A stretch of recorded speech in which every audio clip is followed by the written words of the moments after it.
नमस्ते स्टूडेंट्स, मैं दत्ता हबसे Maharashtra shorthand institute Sonai. यह श्रुतलेखन आपके लिए सभी स्किल परीक्षाओं हेतु तैयार किया गया है। रेडी हिंदी अशुलिपि @100 वर्ड पर मिनट। स्टार्ट। प्यारा महोदय, हमारे सामने सबसे बड़ा और तात्कालिक प्रश्न है राहत कार्य को संगठित करने का। इस संकट का सामना करने के लिए हम धन और सामग्री के रूप में सभी तरह के साधन जुटाते रहे हैं और जुटा रहे हैं। राजस्थान, गुजरात, महाराष्ट्र, मैसूर, आंध्र प्रदेश और त्रिपुरा में राहत कार्यों में 48 लाख लोग रहे हैं। ये कार्य जिस पैमाने पर किया जा रहे हैं वैसा पहले कभी नहीं हुआ था। कठिनाइयाँ वास्तव में बड़ी बड़ी है, लेकिन यह पहला मौका है कि सरकार को सहायता का इतना बड़ा काम हाथ में लेना पड़ा है। लगभग 90,000 विभिन्न राहत कार्य चलाए जा रहे हैं। सबसे ज़्यादा कठिनाई जल आपूर्ति के अभाव की है, जिसे दूर करने के लिए कुछ कदम उठाए गए हैं। कुएं खोदने, रिक्स के उत्पादन और पानी को जगह जगह पहुंचाने के लिए परिवहन व्यवस्था के वास्ते ऋणों और अनुदान के विशाल कार्यक्रम शुरू किए गए हैं। पशुओं से संबंधित मुश्किलें भी सहायता शिविर खोले गए हैं।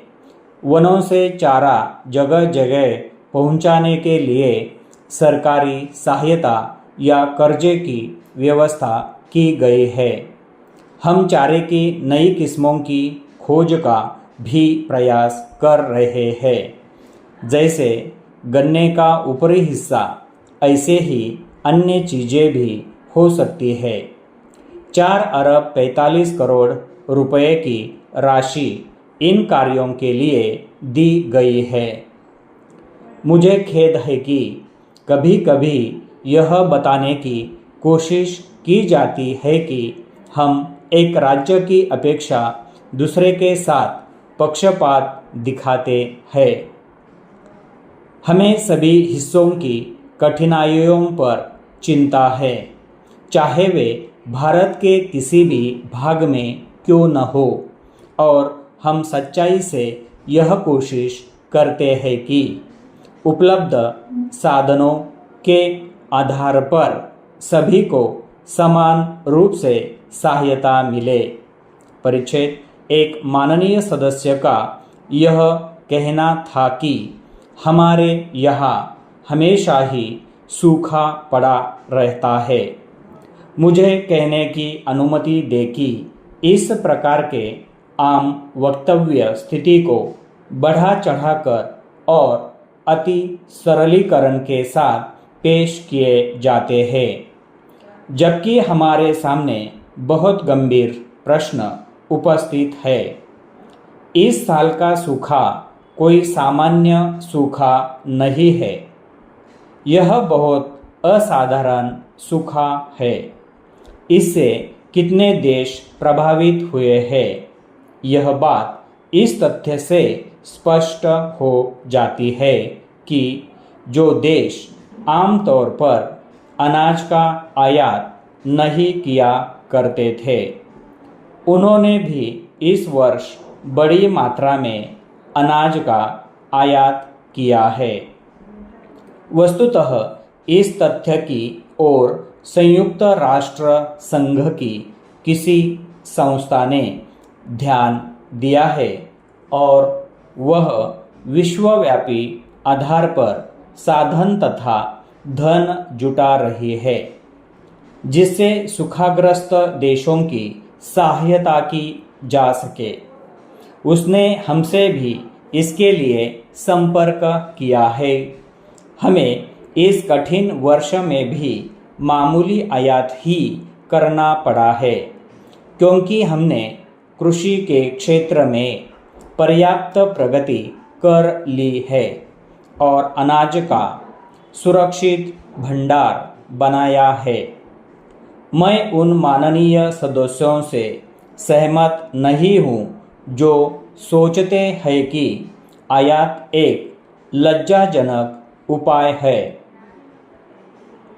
प्यारा महोदय, हम अवश्य ही आत्मनिर्भर होना चाहेंगे, लेकिन जब इतने बड़े पैमाने पर सूखा पड़ा और जिसने इतने ज़्यादा लोगों को कष्ट झेलना पड़ रहा हो, तो अगर हम आयात द्वारा उनकी सहायता कर सकते हो तो इसे गलत काम नहीं समझना चाहिए।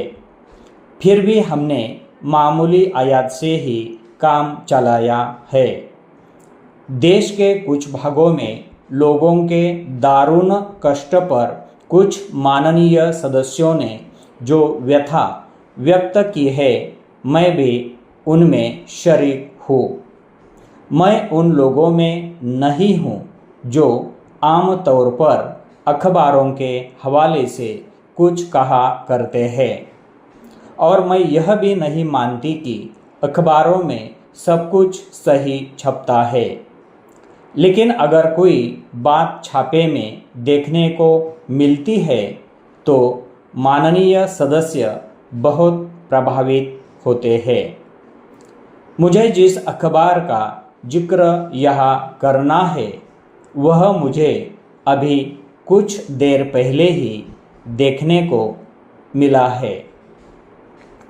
इसमें एक विदेशी संवाददाता ने, जिसने त्रिपुरा को छोड़ सूखाग्रस्त सभी राज्यों महाराष्ट्र, गुजरात, राजस्थान और मैसूर का दौरा किया है, जो कुछ लिखा है वह मैं आपको सुनाना चाहूँगी। मैंने देखा कि अधिकांश भारतीय कृषि क्षेत्र वर्षा की कमी का सामना करने के लिए पहले की अपेक्षा कहीं अधिक समर्थ है। हरित क्रांति असफल नहीं हुई है। प्रधानमंत्री इंदिरा गांधी ने जब पिछले साल गर्व के साथ कहा था कि भारत अनाज के मामले में आत्मनिर्भर हो गया है, तो वह लगभग सही बात कह रही थी। जैसा कि मैंने कहा, हमारी अर्थव्यवस्था ऐसी परिस्थितियों का सामना करने में सक्षम है। इस साल हुआ यह कि मुख्य रूप से वर्षा सिंचित प्रदेशों में मोटे अनाज के उत्पादन पर प्रभाव पड़ा है। हमारी विकास गतिविधियों के कारण गेहूं की पैदावार प्रति वर्ष बढ़ती रही है। जिन इलाकों में अक्सर सूखा पड़ता है, उनके लिए अलग से उपाय करने की ज़रूरत है।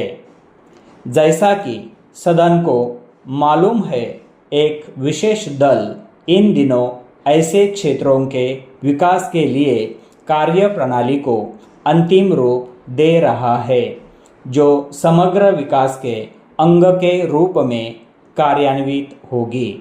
परिच्छेद। हमारी चिंता का एक और विषय है खाद्यान्न की कीमतों में वृद्धि की समस्या।